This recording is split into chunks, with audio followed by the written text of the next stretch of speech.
that's exactly how it must have been when Jesus was born. இயேசு பிறந்தபோது கூட சரியா இப்படிதான் இருந்தது. Herod was still that point of time addressed as king.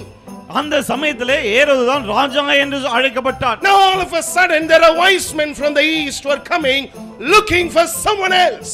திடீரென்று கிழக்கத்திய ஞானிகள் அங்கே வருகிறார்கள், இன்னொருவரை ராஜாவாக தேடி வருகிறார்கள். And just listen well to what they said. அவர் சொன்ன வார்த்தைகளை கொஞ்சம் நன்றாய் கவனியுங்கள். In verse 2, Matthew's Gospel, chapter 2, verse 2, they said, "Where is he that is born King of the Jews?"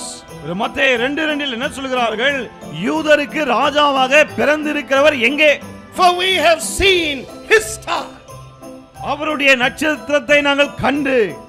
The entire east is filled with nothing else but his star. கிழக்கு முழுவதும் அவருடைய நட்சத்திரத்தால் தான் நிறைந்திருக்கிறது. And we are come to worship him. அவரை பணிந்து கொள்ள நாங்கள் வந்திருக்கிறோம்.